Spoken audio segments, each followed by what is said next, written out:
සමහර පුද්ගලයෝ ඉන්නවා මේක ආදරය සම්බන්ධ ප්‍රශ්නයක්. සමහර පුද්ගලයෝ ඉන්නවා ඒ අය කෙනෙක්ට ආදරය කරනවා ඒ වෙලාවෙදිම එයා තව කෙනෙක්ටත් ආදරය කරනවා. කුලේ කියන එක ඒ කියන්නේ මේ පික්චර මේ කියන්නේ ප්‍රබල දෙයක් යම් කාලවලදී යම් අවස්ථාවලදී අපි සමාජයෙන් ප්‍රතික්ෂේප වෙනවා. ඒ වගේම අපි සමාජයෙන් බැනුම් අහන්න වෙනවා. ඒ සමහර අවස්ථා නැති වෙලා යනවා. ඒක සමහරවිට අපි මේ ආත්මේ අපේ නොසැලකිලිමත්කම හින්දා වෙන දෙයක්ද නැත්නම් අපි අපරාපරේ වේදිනේ වශයෙන් ගෙවන කර්මයක්ද සමහරවිට කියලා මට දැනගන්න. My first question is, how did you come up with this vision of building a place for students and having all of this here? ජීවත් වීමේ කලාව පිළිබඳව හරි අවබෝධය ලබා දෙන්න යොවුන් සිතට දහම් සිසිල තෝතන්නක් වී හමාරයි. ඉතින් ඔබ අප එදිනදා ජීවිතයේදී මේ මුහුණ දෙන ගැටලු මානසික අවපීඩනයන් ගැන අපි යොවුන් සිතට දහම් සිසිල තුලින් කතා බහට ලක් කරනවා. ඉතින් මේ ඔබ මගේ ඒ වගේම අපේ ප්‍රශ්න. ඉතින් වෙනද වගේම අදත් යොවුන් සිතට දහම් සිසිල 16 වන වැඩසටහනෙන් අද අපි අපේ මේ ප්‍රශ්න පිළිබඳව කතා කිරීමට සූදානම්. වෙනද වගේම පූජ්‍ය තිත්තගලේ ආනන්දසිරි ස්වාමීන් වහන්සේව ඉතා නමස්කාර පූර්වක මේ අවස්ථාවට පිළිගනු ලබනවා. අවසරයි ස්වාමීන් වහන්සේ. ආනන්ද ප්‍රශ්නයක් තියෙනවා අහන්න.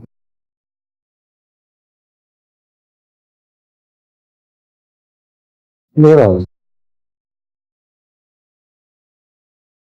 හලෝ හා.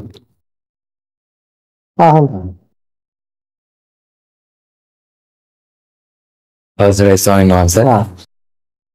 ස්වාමීන් වහන්සේ සමාජයේ අපිට ගොඩක් විවිධ පුද්ගලයන් හම්බෙනවා. මට තියෙන ගැටලුව තමයි දැන් සමහර පුද්ගලයෝ ඉන්නවා මේක සාමාන්‍ය ආදරය සම්බන්ධ ප්‍රශ්නයක්. සමහර පුද්ගලයෝ ඉන්නවා ඒ අය කෙනෙක්ට ආදරය කරනවා ඒ වෙලාවෙදිම එයා තව කෙනෙක්ටත් ආදරය කරනවා. දැන් එහෙම වුණාට එතනදී අර දෙන්නම රැවටීමකට ලක් වෙනවා වගේ දෙයක් සිද්ධ වෙන්නත් පුළුවන්. දෙන්නටම ආදරය වෙන්නත් පුළුවන්. ඔව් එහෙම වෙන්න පුළුවන්. දැන් මට දැනගන්න ඕනේ ස්වාමීන් වහන්සේ දැන් ඒක කරන පුද්ගලයා කොහොමද ඒ දේ කරන්නේ? යාගේ හිත ඒ දෙයට යොමු වෙන්නේ කොහොමද? ඒ වගේ දෙන්නෙක්ට ආදරය කරන්න නැත්නම් දෙන්නවම රවට්ටන්න හරි ඒ දෙයට එයාගේ හිත කොහොමද යොමු වෙන්නේ කියන එක තමයි මට දැනගන්න ඕනේ. ඒ හිත කොහොමද ක්‍රියා කරන්නේ?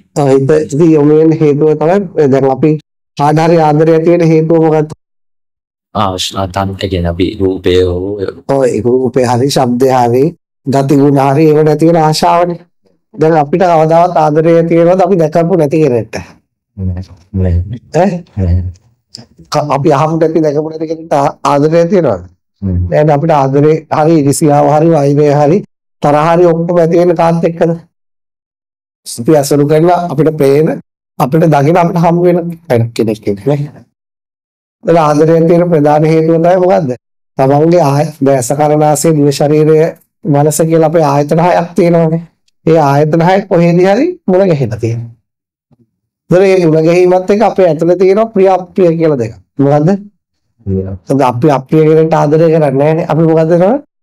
ප්‍රිය වෙනවා. ඊට පස්සේ ඒ වගේම තමන්ගේ ඇතුලේ තියෙන බැඳෙන ශක්තිය. දැන් ආදරය කියලා කියන්නේ ඇත්තටම මොකද්ද? බැඳීමක් හදාගන්න එකක් නේ. ඇත්තම කතාව කිව්වොත්. නේ? ආදරය කියන්නේ අපි තව කාත් එක්ක හරි බොන්ඩ් එකක් හදාගන්න එක.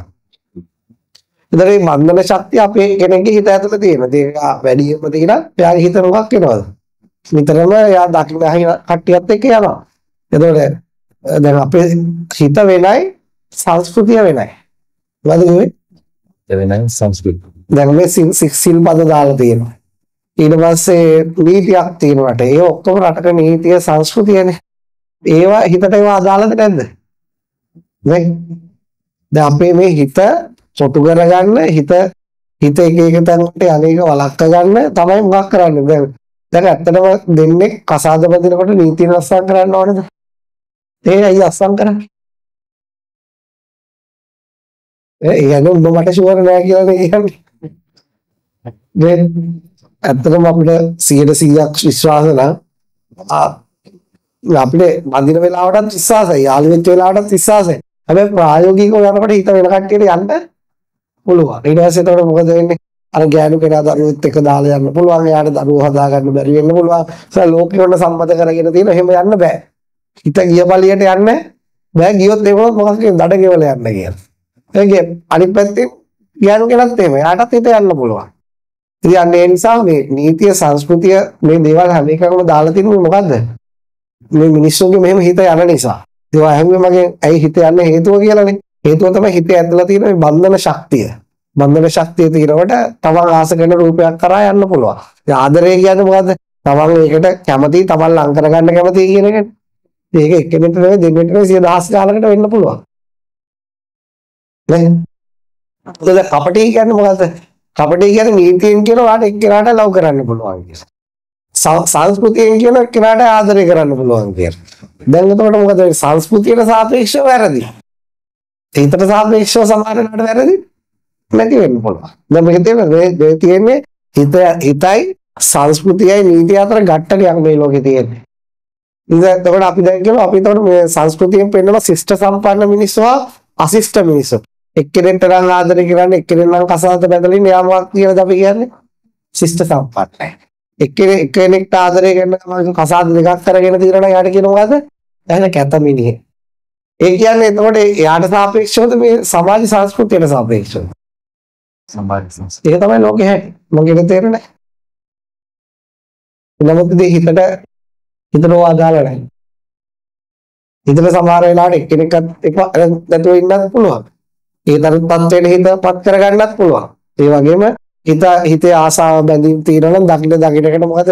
සිත රැඳුණු තංවල මුව බඩලෙන් වහලා තියෙනවා.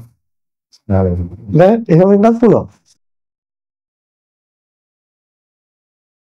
ඒක තමයි හේතුව.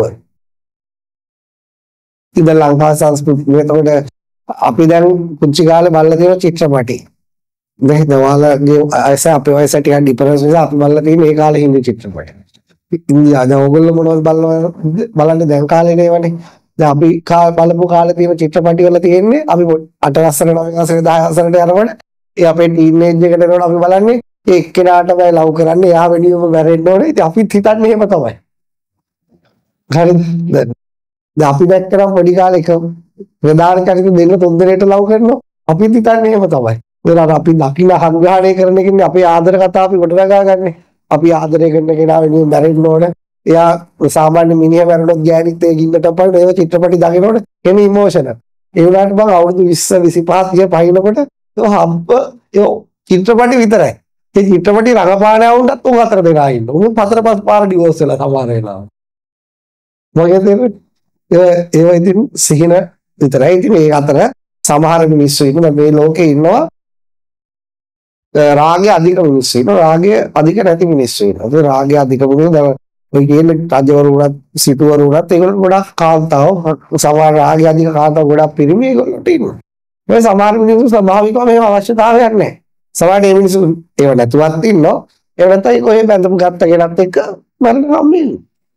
ඉතින් ලෝකේ ওই විෂමතාවය තමයි පවතින්නේ. ඉතින් මේ ලෝකේ ඉන්න තරහ අධික මිනිස්සු ඉන්නවා තරහ ස්වභාවිකව අඩු අය ඉන්නවා. ඒතකොට මේ විෂමතාව මේ ලෝකේ පවතිනවා. ඒකට හේතුව ඒකට ඔයා අහපු භාගයට හේතුව තමයි විවිධත්වයට හේතුව මිනිස්සුන්ගේ මනසේ ආසාවන් විවිධයි. ඒ විවිධ නිසා ඒගොල්ලෝ ජීවත් වීමේදී එක එක්කෙනාට සමාන නැහැ. ඒක විවිධත්වයක් පවතිනවා. තේරුණාද? දැන් මෙතන ඉන්න කට්ටියත් එහෙමයි. උතර ගත්තොත් එක එක්කෙනාගේ ආසාව ගොඩාක් වැඩි අය ඉන්නවා. තව අය ඉන්න එහෙම නැහැ. ඒගොල්ලන්ට එච්චර පොඩි පොඩි දේවල් වලින් සතුටින් ජීවත් වෙන්න පුළුවන්. දැන් තව ඒකේ මොනවා හරි අහන්න තියෙනවා. ඒකත් එක්ක. තානන්ත දැන් මම කියවනේ අර රැවටීමකට ලක් වෙනවා කියලා එහෙම වුණොත් එහෙම දෙන්නවම හරි. ඔව් ඉතින් හැමදාම වෙන රැවටෙන එකට පළවෙනි ආදරය කියප එකත් රැවටීමක් තමයි. දැන් අපි දැන් ආදරය කරන්නේ කරේ එක්ක යාගේ රූපයට එක්ක යාගේ ගති ගුණ වලට එක්ක යාගේ මේ කටහඬ රැවටුනේ නැද්ද? රැවටිච්චා පොල්ගිච්චා වගේ තමයි. ඒ රැවටීම තමයි වෙන්නේ. නැද්ද? මේ ආයි ඒකට රැවටිලා අරකට රැවටෙනවා ඒත් රැවටෙනවා අයිත් රැවටෙනවා තමාරිගේ වයසට ගිහිල්ලා රැවටෙනවා නාගි මනමාලෝ කියන්නේ රැවටීම තමයි හැමදාම නේ එයා හිතන් ඉන්න දැන් මම මෙයාත් එක්ක ඉන්න ගමන් ඔය වා රවට්ටනවා කියලා අදහස් කරේ මෙයාට ආදරේ කියන ගමන් තව කෙනෙක්ට හිත යන එකනේ ඉතින් ඒක තමයි මම කිව්වේ අපි දැන් අපිට කියන්න පුළුවන් එහෙම කරන්න එපා කියලා ප්‍රායෝගිකව ලෝකෙ එහෙම වෙනවද එහෙම වෙන්නේ නැහැ එහෙම අර මං කිව්වා අර ආසාවන් අඩු නම් ඒ සංස්කෘතියට ගොඩක් ගරු කරනවා නම් ගොඩක් නීති ගරු කරනවා අන්න එයා ඒ සංස්කෘතියට තියෙන බය නිසා නීතියට තියෙන බය නිසා ආත්ම ගෞරවයට තියෙන ඒකනේ ගොඩක් ආත්ම ගරුත්වය මුහුණ දෙන්න ඕන සමාජයේ ලොකුකමක් තියෙන නිසා ඉවසගෙන ඉන්නවා වෙන්න පුළුවන් හරිද එහෙම සමහර වෙලාවට ඒව දකන්න නැති මිනිස්සු යනවා ඒව තමයි ලෝකේ විෂමතාව පවතිනවා ඒවා අපි තේරුම් ගන්නවා නේ හරි තමයි අවසරයි අපේ හැමදෙරෝනේ ඔය ඉස්සර කාලේ මේ දුටුගැමුණු රජතුමාගේ කාලේ කතාවක් තියෙනවා මේ සාලිය කුමාරයාට රජකම නැති වුණා මේ රොඩි කෙල්ලෙකින්ද කියලා. ඉතින් මේ එහෙම ගන්න තියෙනවද? ඔව් මන් දන්නේ සාලිය අශෝක මහරජා එහෙම එකක් තියෙනවා. ඉතින් මේ ඇත්තටම ඒ කියන්නේ දැන් කුලේ කියන එක ඒ කියන්නේ මේ පික්චර මේ කියන්නේ ප්‍රබල දෙයක්. කුලය කියලා කියන්නේ ආසියාතික රටවල් වල සාමාන්‍ය දෙයක් නෙමෙයි. ඒක මොකද්ද? ඒක දැන් ඉන්දියාවට ගිහිල්ලා වැඩි ඕන යාපනයට ගිහිල්ලා බැලුවොත් ජප්න වලට ගිහිල්ලා බැලුවොත් ඔයාලට පුළුවන් කුල වෙනස නිසා මිනිස්සු වෙන් වෙලා තියෙන හැටි. ඔයාලා වතුරයක් හම්බුන්නේ නැහැ. දැන් ඉස්සර අපේ ගම්ම ලෝක තිබුණා. දැන් ටික ටික ඒක ගණන් ගන්න මිනිස්සුන්ගේ අපේ අම්මලා තාත්තලාගේ හිතවල විතරයි තියෙන්නේ. දැන් මම නම් ඒ කුලය කියන එක සතපහකට ගණන් ගන්නෑ. නමුත් ඒවා මිනිස්සුන්ගේ හිතවල හොඳට තියෙනවා. සමාන මහාන වෙච්ච හාමුදුරුවෝගේ පවා. ඒක නිසානේ මේ ගොවිගම මහාන කරන්නේ මේකේ අනිත් ඒවා මහාන කරන්නේ මේකේ මන් දන්නේ කුල හම්බානක් තියෙනවා.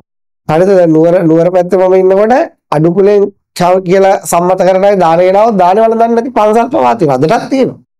ඉතින් ඒක මිනිස්සු බෙදා ගන්න මිනිස්සු ලොකුකම් කියා ගන්න ඒක නඩත්තු කරනවා. දැන් ඔය ඇති වෙච්ච හේතු තියෙනනේ දැන් ලංකාවේ නම් කුල ඇති වෙලා තියෙන්නේ රජතුමාට බත සපයපු අය, මෙහෙම මාළු සපයපු අය, රත්තරන් හදපු අය, ඊළඟට නැත්නම් මාලිගාවේ තේවාව කරපු අය ඕවත් එක්කනේ. පස්සේ ගිහිල්ලා මිනිස්සු ඒව කණ්ඩායම් වලට බෙදලා ඉන්නේ. පාර්ලිමේන්තුව ඡන්ද වලට පවා ඒව බලපාන. දැන් ලංකාවේ ඇත්තටම ටිකක් සතුටුයි. දැන් ඒව ඒ තරම්ම තියුණට එච්චර ගණන් ගන්න නැහැ. නමුත් ඉන්දියාවේ ඉන්නකොට ඒක අති ප්‍රබලවම තියෙනවා. මොකක්ද දන්නවද? දැන් ඉන්දියාවේ ගියාම සාමාන්‍යයෙන් අදටත් මහරාෂ්ට්‍ර වගේ ප්‍රාන්තවල ගුජරාට් වගේ ප්‍රාන්තවල ඉන්දියන් කෙනෙක් ආවොත් ඔයාලා අහලා බලන්න ඉහළ කුලයේ කෙනෙක් කරනවා කානුවට බහිනවා පහළ කුලයේ. ඉහළ කුලයේ නාපු වතුරෙන් තමයි අදටත් නාන්නේ. ඒක හරියට තියෙනවා. කාස්ට් එකත් එක්ක මිනිස්සු බෙදා ගැනීම හරියට තියෙනවා. ඒ නිසා 2500කට කලිනොත් බුදුහාමුදුරුවෝ ඊට විරුද්ධව අරගලයක් කරා. කිව්වේ මිනිස්සු උප්පත්තියෙන් අර කුලේද මේ කුලේද කියන එක නෙවෙයි වැදගත්. එයා ජීවත් වෙනකොට එයාගේ හොඳ ගුණධර්ම තියෙනවා. එයා ඉහළ කුලේ. එයාගේ හොඳ ගුණධර්ම නැත්නම් එයා පහළ කුලේ. බුදුහාමුදුරුවෝ කුල වශයෙන් මිනිස්සු බෙදේ එහෙමයි. මිනිහෙක් ගාව දුෂ්ට ගති කලගුණ දන්නේ නැතිකම, මනුස්සකම, නැත්නම් හොරකම්, කපටිකම මේ වංචා කරනවනම් එයා පහළ කුලේ තමයි බුදුහාමුදුරුවෝ. ඒක මසලේ. හරිද? හැබැයි එයා කලගුණ දන්නවා නම් මනුස්සයට උදව් කරනවා නම් පරිත්‍යාගශීලී නම් එයා මොන අම්මගේ වඩෙන් ඉපදුනත් ඔය කියන මොන සම්මත කුලෙන් ඉපදුනත් එයා ඉහළ කුලේ තමයි. බුදුහාමුදුරුවෝ කුල වලට බෙදීම ඔච්චරයි. බුදුහාමුදුරුවෝ බෙදලා පෙන්නුවේ මනුස්සයා ජීවත් වෙන විදිහේදී මනුස්සයා කරන ක්‍රියාව මත තමයි එයා ඉහළ කුලේද පහළ කුලේද කියලා තීරණය වෙන්නේ. නමුත් එයා ඉපදිච්ච අම්මගේ තාත්තා ඒකට අදාළ නැහැ කියන එක තමයි බුදුහාමුදුරුවෝ හිතපු අදහස. එනමුත් එහෙම අදහසක් තියලා ඒ ඉන්දියාවේ 2600ක් ගිහිල්ලා බුදුහාමුදුරුවෝ ඉපදිලා තාම මොකක් කියලා තියෙනවද? කසාද බඳිනකොට, රස්සාවකට ගන්නකොට වැඩි ඕනේ නැහැ. ඔය දැන් ඉන්දියන් ක්‍රිකට් කණ්ඩායමේ පවා ඒක ඇතුළට නායකත්වයට පවා විශාල වශයෙන් බලපෑම් තියෙනවා. තේරුණාද? දැන් ඉන්දියන් ක්‍රිකට් කණ්ඩායම කියන්නේ කුල ભેද ගොඩක් අඩුවෙන් සලකන තැන. නමුත් ඒක ඇතුළේ පවා අඩුවෙන් පවා ඒක තියෙනවා. ඉතින් ඒක නිසා දැන් මම යාපනයේ තිරුණාමලේ හිටියා මේක හරියට තියෙනවා. ඒ කියන්නේ දැන් උදාහරණයක් කිව්වොත් මේ උඩරට ඒ කියන්නේ නුවරඑළිය පැත්තේ ඉන්න තමිල් people ඒ කියන්නේ මිනිස්සු ගණන් ගන්නෑ යාපනයේද කට්ටිය. ඒගොල්ලෝ පිටට පහත් කරලා සලකන්නේ. එතකොට ඒක ලංකාවේ ඇතුලේ තියෙනවා. ඉතින් ඒවා ගොඩක් තියෙනවා. හැබැයි අපි දැන් මේ මං කිව්වේ අපි මේ විශ්වවිද්‍යාලයක් දාලා මහාන වෙලා අපි කරන්න ඕන අර සමාජයේ උපදින්නේ කුල වලට ගරු කරන එක නෙමෙයි. දැන් ඇත්තම ගොත් අපේ ඉස්සර මේ අපේ ගෙදර ඔය ඕගොල්ලෝ අහලා බලන්න අපේ ආන්ටි එහෙම මේ ගාවක හරියට තියුණා. වෙන පොඩි පුටු తీර වාඩි වෙන්න ගෙදර. හරිද? එතකොට ගේ පිටිපස්සෙන් ගන්න මම තමයි ඒව නැති කරේ. දැන් මෙහෙ එහෙම නෑ හැම කුලයකම ඉන්නනේ. මම කවදාවත් ආගෙවත් අහන්නෙත් නෑනේ. හරි එතකොට මම තමයි පුටු පොළවේ ගහලා පිඟන් කඩලා ඒව නැති කරේ. මට පොඩි කාලේ ඉඳලා මම ඒව ගණන් ගන්නේ නෑ. හරිද? එතකොට දැන් ඔය අපේ එතන එහා පැත්තේ ගියාම අපේ මාමලා ඉන්නවා. ඒගොල්ලෝ සමහර වෙලාවට දුවරු අතාරිනවා කසාද බැඳලා වස් වෙන කට්ටිය කතා කරන්නේ. ඒවා නැවත මම තමයි සෙටල් කරලා දීලා තියෙන ඒවා ගණන් ගන්න එපා. මනුෂ්‍යත්වය කියන්නේ මේක කියලා අයිත් ඒගොල්ලෝ හිත හදලා තියෙනවා. වල අපේ ගමේන බොරු නම් අහලා බලන්න පොඩ්ඩක්. ඉතින් ඒවා මම පුංචි කාලේ ඉඳලා මට තේරුණා මේ මිනිස්සු එතනින් බෙදන්න හොඳ නැහැ. හැබැයි මමත් අර බුදුහාමුදුරුවෝ ක්‍රමයේ තමයි මිනිස්සුන්ගේ මවන වෙලාවක සලකන්නේ ගති ගුණ වලට, ගුණ ධර්ම වලට, මනුස්සකමට ඒක නෙමෙයි. එහෙම නැතුව එතනින් එහාට එයා උප්පත්තිය හරි ඉගෙනීම හරි අර මේවා අනිත් අය පහත් කරනවා අපිත් එයා මම යාව පහත් කළා තමයි සලකන්නේ. එයා රජ කෙනෙක් වුණත්, හාමුදුරුවෝ කෙනෙක් වුණත් එහෙම තමයි. වැඩි කියන්න ඕනේ කිව්වොත් නමුත් කියන්න පුළුවන්. සමහරට එහෙම මට තේරෙනකොට මේ සමාජය වැජගෙන නමුත් මිනිස්සුන් අර විදියට පහත් කළා සලකනවා. ඒකට කෙලින්ම ඒ වෙලාවට අපි අතට ගන්න. යුද්ධ ප්‍රකාශ කරනවා. මිනිස්සුන් එහෙම බෙදන්න දෙන්න බෑ. මිනිස්සු බෙදන්න ඕන අර කර්ම ක්‍රමයේ තර අරගෙන. තමන් මේ වෙලාවට පහත් ක්‍රියා කරනවා නම් ඒ වෙලාවට එයා පහත් මිනිස්සෙක්. තමන් යම් වෙලාවක උසස් ක්‍රියාවක් කරනවද තමන් ඒ වෙලාවට උසස් මිනිස්සෙක්. කියන්නේ තමන්ගේ මනස දියුණු කරන්න මනස පිරිසුදු කරගන්න එයා උසස් වෙනවා. මනස අපවිත්‍ර කරගන්න අකුසල් කරන්න හොරකම් වංචා කපටිකම් කලගුණ නැතිකම් අමනුස්සකම් කරන්න එයා පහත්. මේක තමයි ලෝකේ හැමදාම මම කියන්නේ මිනිස්සුන්ට කුල වශයෙන් බෙදන්න තියෙන හොඳම ක්‍රමය. තමන්ට ඕන නම් තමන්ගේ පෙර වැරදි අතහැරලා තමන්ට උසස් වෙන්න පුළුවන්. අඟුලිමාල වගේ අඟුලිමාල හිටියේ පහත්ම මානසිකත්වයෙන් මිනිස්සු නරනවා කියන හරි රෞද්‍ර මානසිකත්වයේ හිටියේ. මොකද බුදුහාමුදුරුවෝ වගේ කෙනෙක් ඇසුරු කරලා ඒ දහම දීලා අන්තිමට කුරා කුඹියකටවත් කරදර කරන්න නැති මානසිකත්වයකට ආවා. එතකොට බුදුහාමුදුරුවෝ ක්‍රමයට අනුව අද ඉන්නවනම් පහත් මානසිකත්වයක තියෙන කෙනෙක් එයාට හිතලා පිරිසුදු වෙන්න පුළුවන්. හරියට වලාකුලකින් මිදිච්ච හඳක් වගේ බබලෙන්න පුළුවන්. එහෙම නැතුව කාටවත් කවුරුවත් කවදාවත් මේ උපත්තියෙන් අරකද මේකද කියලා අහන්නවත් මේක ඇත්තට මට ලැජ්ජාවටත් කාරණයක්. මේ ඔයා මොකද ඔයා අරකද මේකද ඒක අදාළ නැහැ. මේ දැන් මෙහෙම දෙයක් තියෙනවා. මම සමහර වෙලාවට මම මෙහෙම දේවල් දැකලා තියෙනවා. දැන් මේක ඔයාලගෙනුත් දකිනවා. දැන් ඔයාලගේ දෙමව්පියන්ගේ ගෙවල් වල හොඳ ගුණ ධර්ම තියෙන ළමයි ආවොත් ඒ කියන්නේ දෙමව්පියෝ අනිත් අයට ගරු කරනවා සලකනවා සමාජයේ වැදගත් විදියට ජීවත් වෙනවා දරුවෝ හරියට හදලා තියෙනවා. ඒගොල්ලෝ මෙහෙ ආවත් ඒ විදිය තමයි. ඒක දකින්න පුළුවන්. හරිද? එහෙම අනිත් අයට කරදර කරන්නේ ගරු කරනවා සලකනවා. හැබැයි අර දෙමාපියෝ එහෙම නැති වෙනවා. වංචාකාරී නම් කපටි නම් ඒ වගේ ඒ ළමයින්ටත් ඒව බෝ වෙනවා. එයාට දකින්නේ ඒවනේ. එයා දකින්නේ මේ දේවල්. එතකොට එයා ඒවට යනවා. දැන් මම මේ වගේ අය දැකලා එයාට නොදෙනෙන මෙහෙදී ඒව පිරිසුදු කිරීම කරනවා. හරිද?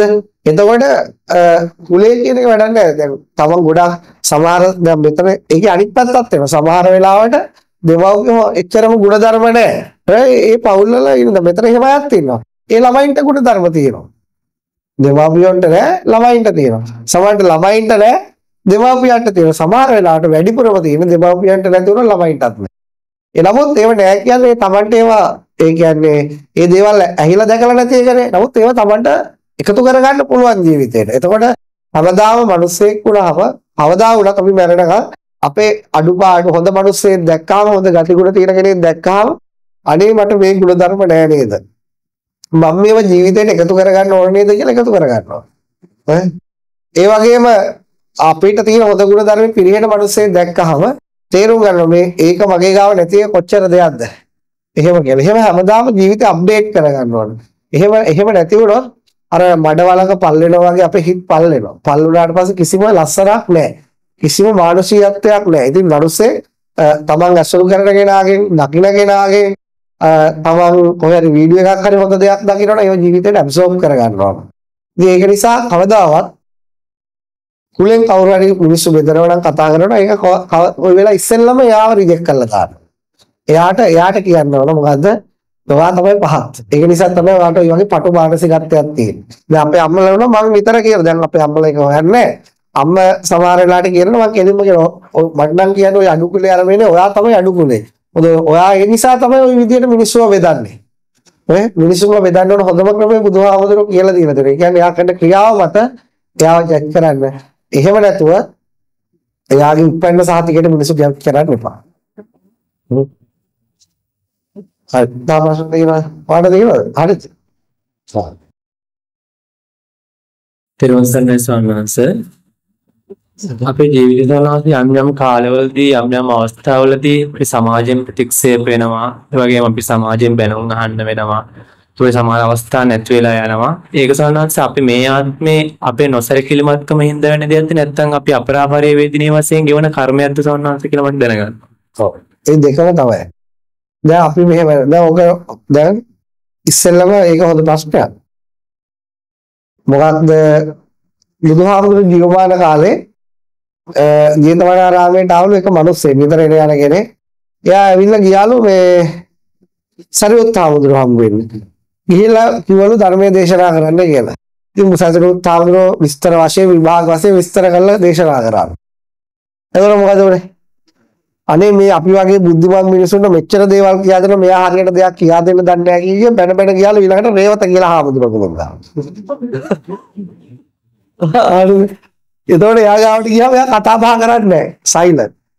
අපි වගේ වැදගත් මිනිස්සුත් එක්කවත් කතා කරන්නේ එයා එයාගේ පාඩුවේ වැඩ කියලා එපාරට දෙන්නටම බැන බැන යනවා. ඊට පස්සේ තව ගියාලු කොට්ටි හාමුදුරුවෝ ගාවට. ගියාම ප්‍රශ්නයක් වුණා ඉතාමත්ම කෙටියේ වැඩි වචන විස්තර නැහැ මෙහෙම. මේ අපි වගේම දෙන්නේ ප්‍රශ්නයක් ඇහුවම ටිකක් තේරෙන්න කියා දෙන්න දන්නේ නැහැ. ඔහේ කියලා පැත්තක් බලාගෙන ඉන්නකොට තුන් දිනාටම බැන බැන යනවා. ගිහලා අතන බුදුහාමුදුරුවෝ හම්බුණා. එයාගේ නම අතුල. කිව්වලු මේ වහන්සේ ගාව ඉන්න මේ සංඝයා වහන්සේලා එක්කෙනෙක් හරියට ප්‍රශ්නයක් ඇහුවම උත්තරේට අවශ්‍ය විතරක් දෙන්න වැල්වට අරන් කියවනවා. තව කෙනෙක්ගෙන් කතා කරාම මුණ බලන්න එයා යාගේ පාඩුවේ වැඩ නිහඬ කවුරුත් ආවට ගණන් ගන්නෙ නැහැ. තව කෙනෙක් ගාවට ගියාම ඔය කෙටියෙන් කියවනවා ඒක එයාත් දන්නේ හරියට ගානට උත්තරයක් දෙන්න. බුදුහාමුදුරුවෝ මොකද ඔය අහලා පෝරාණ මේතං අතුල මේතං අජ්ජතනාවිච නින්දන්ති තුම්මි මාසීනං නින්දන්ති බහු බාණිනං මිතබාණම්පි නින්දන්ති නත්ති ලෝකේ අනින්දුතෝ. අහලා තියෙන්නේ මොකක්ද එකෙන් කියන්නේ? පෝරාණ මේතං අතුල ඔක ඉස්සර ඉඳලම ඔහොම තමයි. මොකද්ද? නිහඬව හිටියත් බයිනවා. කතා කරත් බයිනවා. පමණට කතා කරත් බයිනවා. නත්ති ලෝකේ අනින්දිතෝ. මේ ලෝකේ නින්දාන වලට පුද්ගලයෝ නැහැ. ඒ දැන් කියලා අවුරුදු කීයක් වෙනවද? 2500ක් වෙනවා. හරිද? ඉතින් අදත් එහෙම නෙවෙයිද? මිනිස්සුන්ට මනින්න මොනවා හරි හේතුවක් තියෙනවා. මේ ඉන්න විදියක් ඇති. දැන් ඉතින් එතකොට මේ ලෝකේ පළවෙනි ධර්මතාවය තමයි අතර බුදුහාමුදුරුවෝ පෙන්නන්නේ නත්ති ලෝකේ අනින්දිතෝ. මේ ලෝකේ නින්දා නොලබන පුද්ගලයෝ නැහැ. දවායු පළවෙනිම රිජෙක්ට් වෙනවා කියන එක. රිජෙක්ට් වෙනවා කියන්නේ මොකද්ද? නින්දා ලබනවා. ප්‍රශංසා ලබනකොට රිජෙක්ට් වෙනවා කියන්නේ නැහැනේ. ඒ කියන්නේ ඒකේ ලෝක ස්වභාවයක් පවතිනවා. රහත් උනත් බුදු උනත් ධනවත් උනත් දැන් බලන්න ලංකාවේ පළවෙනි ධනවතාවටත් වයින්නවා. හොඳටම බණ කියන හාමුදුරුවෝ කෙනෙක් හිටියොත් හොඳක් කියලා තව කොහෙන් හරි එකෙන් බණිනවා. වැඩි ඕනේ නැහැ. දැන් ගිහිල්ලා බලපල්ලා මේ කැම්පස් එකක් කරා ගිහුවා ඒත් බයි. දෙයක් දීලා සල්ලි ගත්තයි ගිහුවොත් ඒත් බයි. නිකන් දෙනවයි ගිහුවොත් ඒත් බයි. නොදී හිටියයි ගිහුවොත් ඒත් බයි. ඉතින් ඒතකොට මේ ලෝකේ මිනිසුන්ට නින්දාව කියන එක උපදිනකොටම උරුම දෙයක්. ඒකට ලක්න මරණකම්ම ලක්න වෙන්න නම් ඉපදිච්ච වෙලාවෙත් මැරෙන්න ඕන. ඒත් උ බැනුම් අහලා පණ තියාගත්තේ නැහැ කියන්නේ. මේ ලෝකෙ ඉපදලා තම්පරයක් යනකම් ඉඳලා ওই ධර්මතාවලට ගොදුරු වෙනවා. ඒක නිසා ඒක ලෝක ධර්මතාවයක්. ඒක පෙර කර්මය විතරක් නෙවෙයි මේ ලෝකේ කවුරු හරි ජීවත් වෙනවා නම් එයා අනිවාර්යයෙන්ම මොකක් වෙන්න ඕනද? මේ නින්දාව කියන එක මේ ලෝකයේ ස්වභාවයක් කියලා තේරුම් ගන්න ඕන. දැන් මේ ලෝකේ ස්වභාවයක් තමයි ඉර පායන එක. ස්වභාවයක් නේ. ඉතින් අපිට ඒක ප්‍රශ්නයක්ද? නෑ ඒක ලෝක ස්වභාවයක්. ඊළඟට මේ ලෝක ස්වභාවයක් තමයි හඳ පායන එක. ඒක අපිට ප්‍රශ්නයක්ද? නෑ. මේ ලෝක ස්වභාවයක් තමයි අමාවක උදා වෙන එක. ඒක අපිට ප්‍රශ්නයක්ද? නෑ. මේ ලෝකේ ස්වභාවයක් තමයි වහින එක. ඒක අපිට ප්‍රශ්නයක්ද? නෑ අපි ඒවට කියන මොකද්ද? නේචර්ස්. ධර්මතා.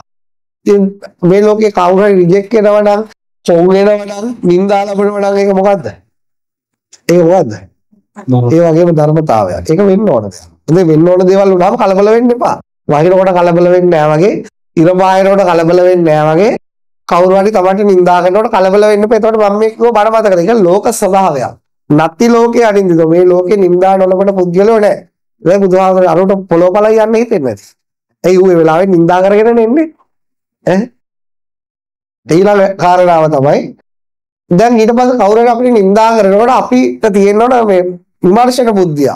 කියන්නේ ස්වයං විවේචනය. එයා මට මේ නිඳා කරන්නේ මගේ වෙච්ච අතපසු වීමකටද?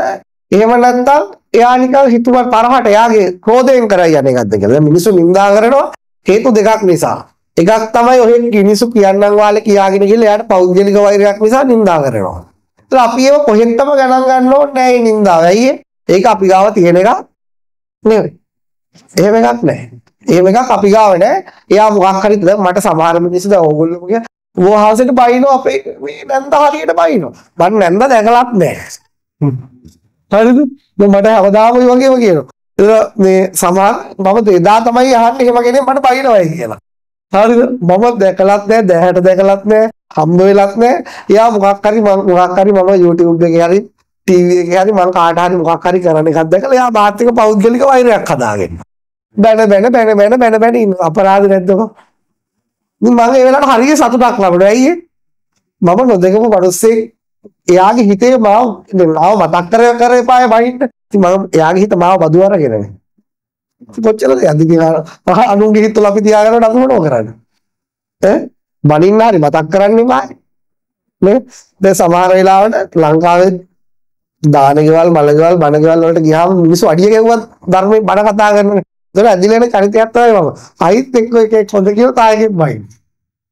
ඊළඟට ඔතන අපි අඳුරන කවුරු හරි හිටියොත් රෙකෝඩ් කරලා එවනවා. මට එහෙම රෙකෝඩ් කරලත් දෙනවා. මේ බලන්න මෙතනත් ඔබ වහන්සේ ගැන කතා කරන්න විදියක් නෑ. මෙතනක් බයිනවා. මේ අඩිය ගහන ගම. මේ අඩියක් ගහන නිකන් පන්න එකක් ගන්නනේ.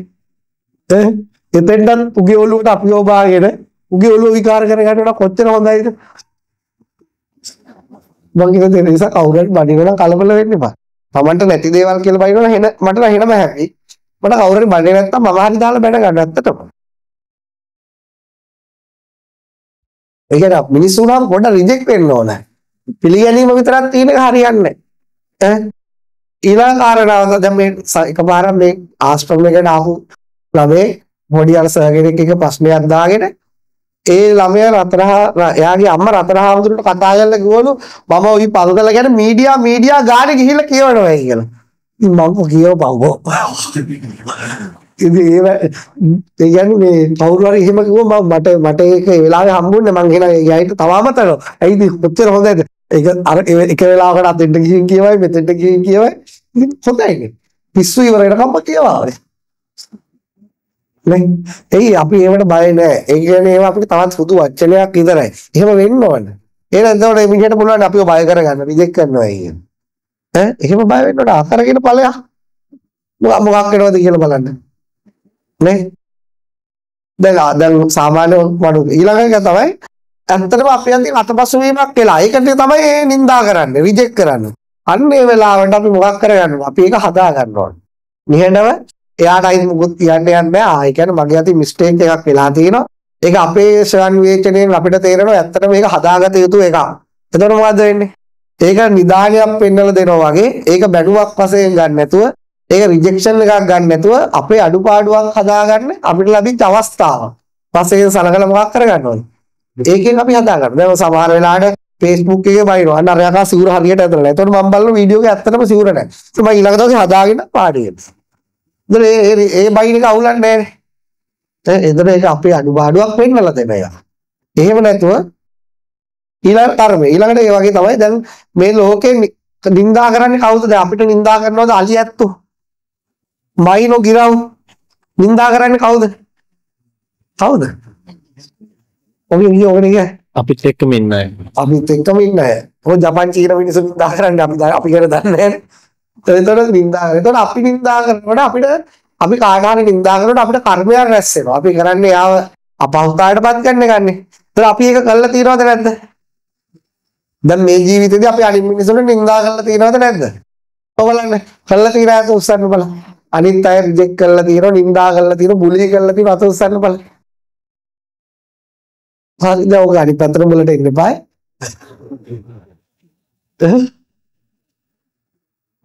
ඔක අනිත් පැත්තට මොකක් එනවද? ආයෙ එන්න එපා. එතකොට කර්මානුරූපවත් අපි ඒකට සුදුසුද නැද්ද? සුදුසු. ඉතින් ඒ නිසා මේ ලෝකේ සමහර මිනිස්සු ඉන්නවා එහෙම ආදරය ලැබෙනවා. අර ඒගොල්ලෝ වැඩි කවුරු නිඳා කරන පොඩි දෙනෙක් ගොඩක් අය නිඳා කරන්නේ. ඒගොල්ලෝගේ ජීවිතය බැලුවොත් එයාලත් අනිත් අයට මොකක් කරනවද? එහෙම නිඳා කරන්නේ නැහැ. දැන් අර කවුද මේ ගායකයෙක් ඉන්නේ? අර හાર્ට් එකක් ඔපරේෂන් කරන්න ගියාට පස්සේ ලංකාපුරාම බෝධි පූජා තිබේ කවුද? චාමර විරස. ඒකට මේ මිනිස්සේ බැලුවොත් එහෙම කවුරු වැඩි නිඳා කරන්නේ නැහැ. එහෙම නැහැ. ඇයි ඒ? ඒතකොට ඒගොල්ලෝ ජීවිතේදී තමන්ගේ ජීවිතේ අනිත් තමන්ගේ කට පාවිච්චි කරලා වචනේ පාවිච්චි කරලා අනිත් අය ඒ තරම් මොකක් කරනවද? අපහසුතාවයට පත් කරලා නැහැ. ඔයාලට තේරෙන්නේ? ඒතකොට තමන් අනිත් පැත්තේදී තමන් ලෝකයේ නිඳා නොලබන අනිත් අය හොඳ දකින්න. අනිත් අයට ප්‍රශංසා කරන්න කාලයක් යද්දි කර්මානුරූපව එහෙම දෝෂයක් තියෙනවා. ඒක ටික ටික අඩු වෙලා යනවා. පැහැදිලි? Okay. So thank you for your time, for taking the time to talk to us. My question is, so before coming here, I was reading the website and I saw your vision of, having the school and also expanding it to having more than 10,000 students. And then coming here, you see all the construction and you see there's so much still to be built. So my first question is, so I think this is very inspirational and fascinating. My first question is, how did you come up with this vision of building a place for students and, having all of this here? And the second question is, this is like a very, very big vision. So on a day-to-day basis, how do you keep track to get there? Do you have specific tools or quarterly plans, or do you have your vision written somewhere and it just guides you? Because it's so easy to lose track. And I imagine you need a lot of discipline and commitment to reach it. 2 questions, sorry. මම මේ අවස්ථාව ලබා දුන්නාට ස්තුතියි කියන මුලින්ම ඊට පස්සේ මේ එන්න කලින් යා මුලින් වෙබ්සයිට් එක කියවලා බැලුවලු. මේ වෙබ්සයිට් එකේ ලියලා තියෙනවා ළමයි 10000කට උගන්වන්න කියන්නේ බලාපොරොත්තුවක් තියෙනවා. ඒක තමයි මේ කැම්පස් එකේ විෂන් එක කියලා. පළවෙනි ප්‍රශ්නේ තමයි බොහන්සේ කොහොමද ඒකට පටන් ගන්න ඒ කියන්නේ මේ වගේ අදහසක් මුලින්ම පහළුනේ කොහොමද සහ ඒක කරන්න හේතුනේ මොකද්ද? සානින්ද තමයි මේ කියන විෂන් එකට යන්නේ ළමයි 10000කට උගන්වන විෂන් එකට යන්න නම් දවසෙන් දවස ඔබවහන්සේ කොහොමද ඒකට වැඩ කරන්නේ? කියන්නේ ඒකට පොඩි ටාගට් තියාගන්නවද නැත්නම් ඒක ඔහර ලියලා තියාගෙන ඒක දිහා බලනවද නැත්නම් මොන වගේ විදිහකටද ඒ ඔබවහන්සේගේ තියෙන ළමයි 10000ක් හදාගන්න ඒ ගෝල් එකට යන්න එදිනෙදා ජීවිතේ මොන වගේ දේවල්ද කරන්න කියලා අහනවා. ඒක එතන ළඟාවෙන්න. පළවෙනි එක තමයි පළවෙනි එක මොකද්ද? පළවෙනි එක තමයි ළමයි 10000ක් ඒ කියන්නේ කැම්පස් එකක් මේ වගේ හදන්න මේ ඔක්කොම ලොකු ගොඩක් කන්ස්ට්‍රක්ෂන් වෙනවා ඒවා කරන්න පටන් ගන්න හිතුනේ ඇයි? සහායක කරයි කොහොමද? හරි ඒක දැන් මේක පටන් ගන්න හිතිච්ච හේතුව තමයි මීට අවුරුද්දයි මාස 6කට කලින් ලංකාවේ ඉස්කෝල වැහුවා, university වැහුවා. So the reason to start this is 1.5 years ago, the Sri Lankan economy, we started stopping schools and all that, we closed in Sri Lanka. මොකද ලංකාවේ ඇතිවෙච්ච ඉකොනොමික් ක්‍රයිසිස් එක නිසා මේ ගොඩක් ළමයි මාස 3ක් විතර පාසල් ගියේ නැහැ. Because of the economic crisis that we faced in Sri Lanka, children didn't go to school for 3 months. ඊට පස්සේ තෙල් දින වාහනයකට ගහගන්න තෙල් ටිකක් ගන්න දවස් 2-3 පොලිමේ හිටියා. People had to stay in lines to take fuel to their cars, and that they had to stay in line for 2-3 days to take oil. ඒ වගේම petrol and diesel. නගරවල ගෑස් ටිකක් නැතුව මාස ගණන් බලා හිටියා. The people in town areas, they had to stay for months to find some gas. එතකොට ශ්‍රී ලංකාවේ ළමයි ගොඩක් ඉගෙන ගත්ත අය ධනවන්ත අය ලංකාව අතහැරලා යන්න තීරණය කළා. So the educated people and rich people, they started leaving the country. අදටත් පවුල් ලක්ෂ 12ක ලයිට් කපලා තියෙනවා. So even now in today, like to 200,000, right? To ලක්ෂ 12 1.2 1.2 million. 1.2 million people. The electricity is cut even today. එතකොට ඒ වගේ දරුණු අගාධයකට ආර්ථික අතින් ලංකාව වත් වුණා. So we faced like a very crucial and critical state according as in economical wise. එතකොට ලංකාව ණය අරගෙන ණය දෙන්න ලෝකේ රටක් නැහැ. So Sri Lanka, we took so many loans from all the countries. Now there are no more countries left to give us loans. ඉතින් එතකොට ලංකාවේ තරුණ ළමයින්ට ලොකු අසහනයක් ආවා. විශ්වවිද්‍යාල වලට තේරිච්ච අය පවා විශ්වවිද්‍යාල වහලා යන්න විදියක් නැහැ. So the young kids, they faced lots of trouble because there were no institutes, there were no universities so that they can go and take the education. So දකින්න ඇති විශාල අරගලයක් තරුණ අරගලයක් අවුරුද්දයි මාස 6කට කලින් ලංකාවේ තිබුණා. Maybe you might have seen that 1.5 years ago there was a big riot in Sri Lanka. ඉතින් මම ගොඩක් තරුණ ළමයි මගේ දේශනාහනයි ඉන්නවා. So there are like lots of young people who listen to my sermons and discussions. එතකොට මම දැක්ක අරගල කරාට කෑ ගැහුවට මේ ආර්ථික ප්‍රශ්න විසඳන්න බෑ. Then I saw something is that whether we do riots and all that, we cannot give really an answer to this economic crisis that we face. එතකොට ඒ ප්‍රධාන වශයෙන් ලංකාවට එහෙම වෙන්න හේතුව තමයි ලංකාව පාලනය කර පොලිටිෂියන්ස්ලා ඇත්තට මේ මිනිස්සු වංචා කරනවා, කපටි වැඩ කරනවා, කවදාවත් හොඳ සිස්ටම් එකක් ලංකාවට හැදුණු නැති එක. So the main reason for this crisis that we face is the politicians that they don't take necessary precautions and they don't take necessary decisions to make this a better country, and they don't really make the system a good system. ඉතින් අපේ ලංකාවේ විශ්වවිද්‍යාලය යන අවුරුද්දකට ළමයි 1,65,000 සුදුසුකම් ලබනවා. So in Sri Lanka, there are like 165,000 kids who get like passed to go to universities in Sri Lanka. නමුත් ඒකේ 40,000කට විතරයි යුනිවර්සිටි යන්න පුළුවන්. But the available quota for them to go is like 40,000, only 40,000. අනිත් අයට පහසුකම් නැහැ. So for the other kids, there are no available seats. ඉතින් තව 20,000ක් විතර සල්ලි තියෙන අය රටවල් වල ප්‍රයිවට් යුනිවර්සිටි වල ඉගෙන ගන්න. So then maybe another 20,000 people, if they have money, they go abroad or they go to some private institutes. ලක්ෂයකට අධික ප්‍රමාණයක් ගෙවල් වල ජීවිතේ ගෙවලා දානවා. So like 100,000 students, they don't have anything to do, so they just spend their life at home. ඉතින් අන්තිම අවුරුදු 10 ගත්තාම ඒ වගේ 1 මිලියන් පමණ ළමයි විශේෂ සුදුසුකමක් හදාගන්න නැතුව ගෙවල් වල ඉන්නවා. So if you take the last 10 years, there are like 1 million students who has no real qualification to do anything. ඉතින් මම කල්පනා කරා මොකක්ද මේකට රටක් වශයෙන් කරන්න තියෙන හොඳම දේ. So then I thought for some time and I thought like what can we do to like make this situation better for Sri Lanka. එතකොට අපේ අල්ලපු රට ඉන්දියාව So our neighboring country is India. අපි ගොඩක් ලෝකීකයි හිතන්නේ ඉන්දියාව ලංකාවම කියලා. ලංකාව කියන්නේ ඉන්දියාවේ ප්‍රාන්තයක් කියලා. So the majority of the world, they think that Sri Lanka is a part of India. නමුත් ඒක එහෙම නෙවෙයි. But it is not so. මේක රටවල් දෙකක්. It is two different countries.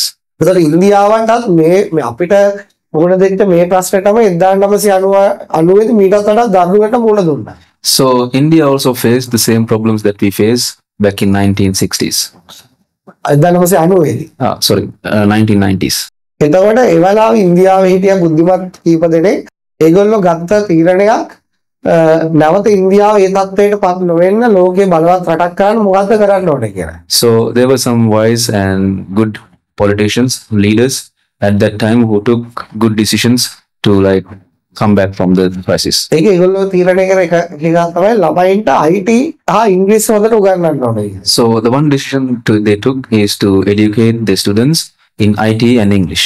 ඒගොල්ලෝ මේ වගේ මොඩියුවට කර්ණාටක ප්‍රාන්තයේ IT ටියුෂන් දුන්නා. So like we do today in the Karnataka province, they gave tuition and lectures about IT. අද 2023 වෙනකොට අයි තමුතියෙන් කියන්න ඕනේ ලෝකේ පස්වෙනි බලවතා ඉන්දියාව. So now today I don't have to mention it clearly, so that today the fifth world power is India. එතකොට ඉන්දියාව ආර්ථිකයෙන් දවසින් දවස විශාල ලෝකේ වේගයෙන්ම දියුණු වෙන රටක්. So India is a country which grows economically every day. ඉතින් මම මේ papers අරගෙන අපේ පාර්ලිමේන්තු members-ට දුන්නා. අපිත් කරන්න ඕන අපේ ළමයින්ට පුළුවන් තරම් IT ඉංග්‍රීසි ඒකම මනුෂ්‍යත්වය.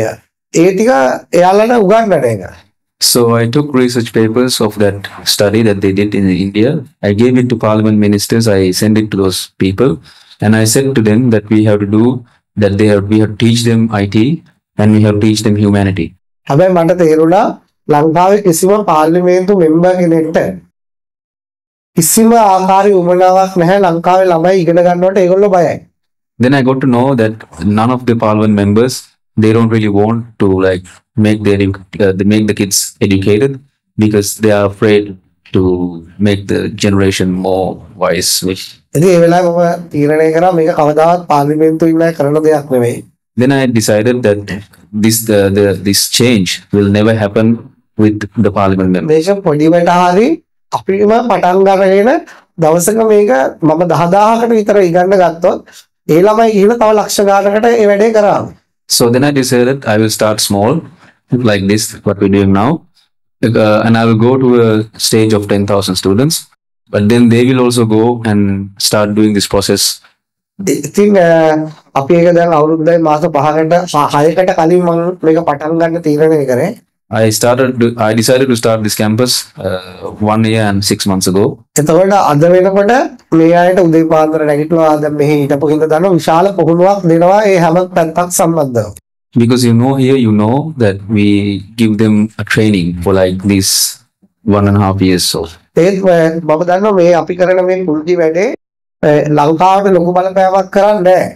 I know that the thing that we do here will not make a big impact in Sri Lanka. හැබැයි ඒක අපි උඩින් බැලුවා.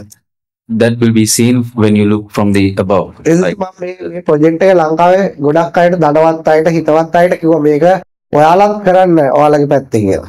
Then what I did, I told to some rich people, some powerful people, I told them what I'm doing and I asked them to do it from themselves as well. ඉතින් එතකොට ලංකාවේ පළවෙනි ධනවතා මෙහාට මීට අවුරුද්දකට කලින් ආවා. So the richest man in Sri Lanka, he came to this center like a year ago. ඉතින් එයාටත් ඇත්තටම එයා එක මේගොල්ලොත් එක දවසම හිටියා. He was here with the students the whole day. ඉතින් එයා කිව්වා ඇත්තටම කරන්න තියෙන දේ තමයි ඔයා කියන එක IT වලින් ලංකාව ආර්ථික තත්ත්වය හදන්න පුළුවන්. So then he said, what you say is true, that we can, by giving education about IT, we can change this country. ඉතින් ඒක නිසා අද යන්ත එක එකතු වෙලා මම හිතන්නේ මේ වෙනකොට 10000 නෙවෙයි ළමයි ලක්ෂ 3කට ආසන්න පිරිසක් ඉගෙන ගන්නවා මේගොල්ලොත් එක්ක. So with the collaboration that we have with him, not only these students, but right now there are like 300,000 students who's learning IT at this very moment. ඒ මේගොල්ලෝ වගේ නතර වෙලා ඒගොල්ලෝ ඉගෙන ගන්න සෙන්ටර්ස් 150ක් ලංකාව පුරා යා දාලා තියෙනවා. ඒවට ඇවිල්ලා අර අපේ ගමේ ළමයි වගේ ඒගොල්ලොත් ඉගෙන ගන්නවා IT. So the 300,000 kids that I was talking about, they are not staying in a place like this. There are like 150 different locations around the country that they go to and learn IT and English, like the one you have here. ඉතින් මේක අපි පොඩිවට පටන් ගත්තා. But we started this very small. මට ඕනේ මේක 10000ක් හදන්න. What I wanted to do is to like make 10,000 kids. ඉතින් ඒ සිතුවිල්ල හොඳ නිසා ඒකට දැන් ලක්ෂ 3ක් නෙවෙයි තව ඉස්සරහට යනකොට අවුරුදු 5ක් 6ක් යනකොට අනිවාර්යයෙන්ම ලක්ෂ 10ක් විතර ළමයි ලංකාවේ ඉගෙන ගනියි. So because the idea was good, because of the idea was pure, not only 10,000, but if we continue this for like 2-3 more years, it will be like 1 million students who will be learning IT. එතකොට තව අවුරුදු 10කින් විතර 10ක් විතර යනකොට So when like 10 more years passed, මම හිතන්නේ ලංකා ආර්ථික ප්‍රශ්න විසඳා ඒ ළමයි. The economic crisis that we face in Sri Lanka, these students, these kids who learn IT, they will solve this problem. එතකොට ඊළඟ අභියෝගය තමයි The next difficulty, the next challenge that we face is IT ඉංග්‍රීසි උගන්වන්න ලේසි. So teaching IT and teaching English is easy. හැබැයි ඊට වඩා අමාරුයි. But it is more difficult. හොඳ ගතිගුණ තියෙන පරිසරයට ආදරය කරන ළමයි හදන්න. It is more difficult to create students who love the nature and who has humanity. ඒක නිසා තමයි අපි මෙයාලට මේ ගස්සින් දාන්න පරිසරයෙන් පිරිසුදුව තබා ගන්න ඒගොල්ලෝගේ හිත ඒ සිතුවිලි පෝෂණය කරන්නේ. So that is why we teach these kids, that is why we train these kids to like really love the nature, to like plant trees and do all that. ඒ වගේ තමයි ආදන්න උදේ පාන්දර හැමදාම යෝග කරනවා. But another thing is that you know that we all do yoga in the morning. ඉතින් මම හිතන්නේ මෙයාලා එක හොඳට පුරුදු වෙලා ගිහිල්ලා ඉදිරි කාලේ ලංකාවම නිරෝගීමත් කරගන්න. විශේෂයෙන්ම ලෙඩ රෝග වලට ගොඩාක් මිනිස්සු මුදල් දීගම් කරනවා. යම් කිසි ප්‍රතිශතයකට යෝග පුරුදු කරා. So what I think is, after learning this from themselves, yoga, you know that many people will give so many money for medicine, but they will go out and they will spread this message of yoga, and it will make an impact in the society. අන්න ඒක තමයි හේතු පළවෙනි ප්‍රශ්නෙට උත්තරේ මේක පටන් ගන්න. So that is the answer for my question, for your first question. Why did I start this? දෙවෙනි එක මොකක්ද අහුවේ? දෙවෙනි එක තමයි මේ එදිනෙදා වැඩ කියන්නේ ඒ ගෝල් එක වහන්සේ මොහා කොහෙර ලියලා තියාගන්නවද නැත්නම් ඒ ළමයි 10000ක් හදාගන්න එකට මොන වගේද ඒක කරන්න එක නැතිනදා නැත්නම් මොහරි ටාගට් තියෙනවා මාසෙකට මේ ටික කරනවා ඊළඟ මාසෙ මේ ටික කරනවා ඒ වගේ ටාගට් එකකට යන්නේ නැත්නම් කොහොමද මේ වගේ ප්‍රෝග්‍රෑම් එකක දවස් දවස් මොන වගේද ඒක කරන්නේ? මේ උත්තරේ මම පුදුමයටපත් වෙන්නේ. From the second question you will be amazed. ඒ මම ටාගට් එකක් ලියපු පොළ කෑල්ලක් නැහැ. There is no even a little piece of paper that where I have written my target. ඒක මම ඒකට කිසිම මං හිතන උත්සාහයක් එක පැත්තකින් නොදරනවත් නෙවෙයි දරනවත් නෙවෙයි. ඒක හිතලා ඒක අන්තරල දාලා තියෙන්නේ. So in one way I don't have a target about it. I don't like really do work for it. That doesn't mean I'm not doing anything for it. I thought about it and I'm just let it go in my head. ඔබ දන්නවා මේක ඇත්තට මේ වගේ දෙයක් කරගෙන යන එක ලේසි ධනවත් මිනිස්සෙක්ට. So doing something like this, it is easy for a rich person. නමුත් එයාට සල්ලි දෙන්න පුළුවන්. නමුත් මේව පාලනය කරන එකත් ඒක ටිකක් අමාරු වෙවි. He can give money, but controlling this is maybe a bit hard for him as well. හැබැයි අපි මේක පටන් ගන්නකොට මගේ ගාව එක රුපියල් 10000ක්වත් තිබුණේ නැහැ. But when we started this, I didn't have like 10,000 rupees with me. නමුත් මට හිතට ශක්තිය තියෙනවා, ධෛර්යය තියෙනවා, ඒකට වැඩ කරන්න පුළුවන්. මම දෙයක් හිතුණොත් පොඩි කාලේ ඉඳලා මම දන්නවා ඒක කොහොම හරි ඒක සාර්ථක කරගන්න මොකක්ද කරන්න ඕන, කොයි තාක්කල් ඉවසලා කොයි තාක්කල් වැඩ කරන්න ඕනද කියලා. So because I had determination, because I have courage within my heart, I know even from my childhood, if I want to do something, because I have a good heart and I have strength in my heart, I can do what needs to be done. ඉතින් දැන් මම මේ හදපු එකම පන්සල නෙවෙයි. So this is not the only temple that I built. මේ වගේ තව තැන් 8ක් ළමයන් ලංකාවේ නිර්මාණය කරන්න උදව් කරලා තියෙනවා. So I have helped to build places like this, like 8-9 places like this around the country. Monaragala, Kataragama, තිරිකුණාමලය, කලවාන, අඹකන්ද ගොඩක් තැන් තියෙනවා. Monoragala in Trinco and some other places. ඉතින් එතකොට ඒ හැම තැනකදීමත් කිසිම මුදලක් තිබුණේ නැහැ. So in all those places, I didn't have money with me to do help. හැබැයි මට සිතුවිල්ලක් ආව මේක ගොඩනගා ගන්න පුළුවන්, ඒක ඔස්සේ වැඩ කරන්න. But if I have a thought to build something, according to that thought, I build it. ඒක හරි මුදුම දෙයක්. It is something amazing. ඒ සමහර කරන ඒවා කරගන්න පුළුවන් වෙනවා, සමහර ඒවා බැරි වෙනවා. Some things that I won't do, I do. It works out, but some things they don't. මම එක උදාහරණයක් කියන්නම් මම ගැන. I'll give you an example from about myself. අපි grade 6 වගේ ඉන්නකොට when I was in grade 6, අපි මේ ගමේ කැරගෙන කූඩුවක් හදන්න තීරණය කරා. We decided to build a lantern that spins. හරිද? එතකොට මේ ඔය දැන් ඔතන ඉස්සරහා ඉන්න ගෙදර ඉන්නවා රුවන් කියලා කෙනෙක්. එයාට තමයි ඒක හදන්න පුළුවන්. So there was my friend who was in front of my house. His name is Ruan. He's the one who can build this spinning lantern. ඉතින් අපි දෙන්න කතා කරගත්තා අපි මේ වෙසක් පොයේට අපි එහෙම එකක් හදමු කියලා. So then we had a discussion and came to the conclusion that we will build the spinning lantern. ඉතින් එතකොට ඒකට අපිට සල්ලි නැහැ. We didn't have any money. දැන් මේ ගමේ පල්ලෙහාට ගිහිල්ලා ගෙවල් 1000කට විතර ගිහිල්ලා සල්ලි එකතු කරගත්තා. So we went to like 1,000 houses and collected money to build this lantern. එතකොට මේ එහෙම කරගෙන සල්ලි එකතු කරගෙන වැඩේ පටන් ගන්නකොට මේ එයාට ටිකක් බයක් ඇති වුණා මේක කරන්න බැරි වෙයි වෙසක් පොයට කියලා.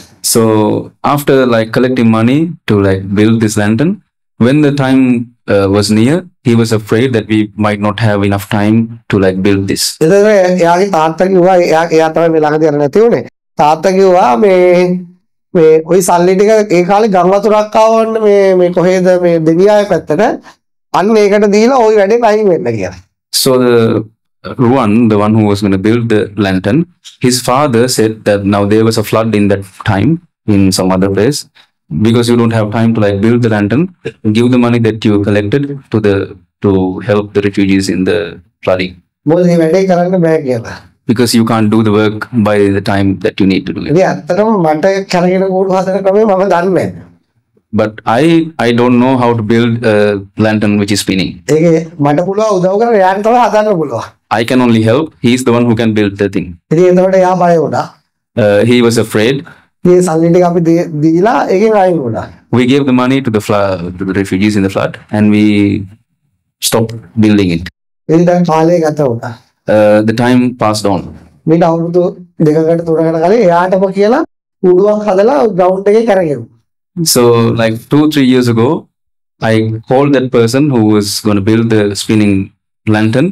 Now like 2-3 years ago, we built the lantern and we spinned it in the ground. අන්න ඒ වගේ මිනිස්සෙක් තමයි මම. I'm a person like that.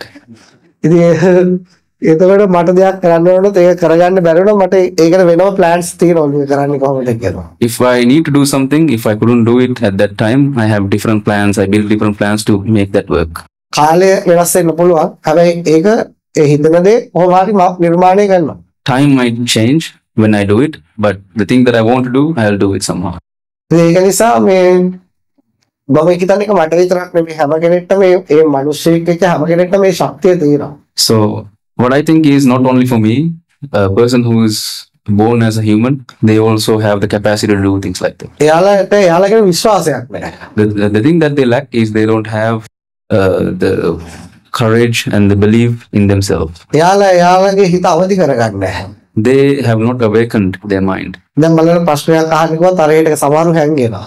Now look here, if I ask someone to raise a question, some people hide. එයාලා ඉදිරිපත් වෙන්න බයයි. They are afraid to like come up and ask questions. ඉතින් එහෙම බෑ.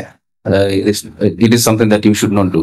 ඉතින් මේ තමන්ට ප්‍රශ්නයක් ආව අභියෝගයක් ආව දින්නව වරදුනා ඉදිරිපත් වෙන ශක්තිය තියෙනවා. If in life when you face a problem, whether you pass or not, you have to face it. ඉතින් මම හිතන්නේ ඒ ගතිගුණ මට පොන්චි කාලේ ඉඳලම තිබුණා නැති වෙච්ච ඒවා මම හදාගත්තා. What I think is, I had those qualities within me. The things that I don't have, I build it up from myself. අනේ ඒක නිසා මට ඇත්තටම අර ඉගෙන ගන්න 10000 නෙවෙයි අර ලක්ෂයටම මොනවා හරි කරලා දෙන්න පුළුවන් කියලා විශ්වාසයක් තියෙනවා.